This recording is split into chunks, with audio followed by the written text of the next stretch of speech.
Yung mga par, kamusta? Ang update sa laban ni Mayweather at Manny Pacquiao. Pero bagong lahat mga idol, suportahan niyo naman ang ating channel. Maraming salamat po.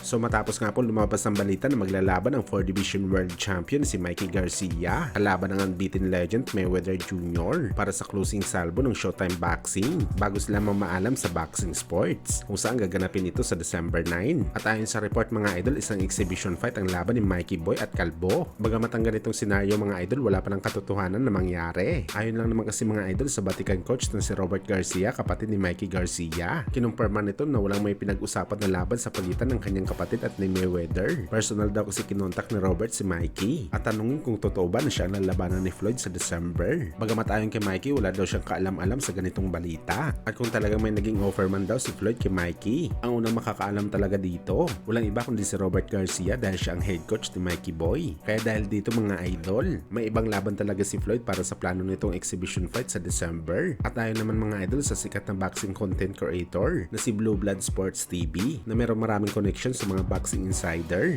talagang pinupush daw ng Showtime Boxing ang sagupaan ng ating pambansang kamao Manny Pacquiao kontra kay Mayweather sa December 9 para sa huling biggest pay-per-view event ng Showtime Boxing. At mukhang tama nga mga idol si Coach Buboy na talagang may contract na sa bakbakan ng dalawang legend, pero hindi naman tugma ang lugar at fight date ng laban. Ayon kasi kay Boss Buboy, December 31 po ang salpukan ni Boss Manny at Kalbo at target nila sa Japan gaganapin ang laban, hindi sa Las Vegas. Bali magiging under ito sa Rising Promotion ang exhibition fight. Well, abangan na lang natin to mga idol kung alin ba talaga ang totoo, sa Las Vegas ba o sa Japan ang laban. Pero ang importante dito mga idol, lumilinaw na ang pangalawang sagupaan ng dalawang legend sa boxing sports.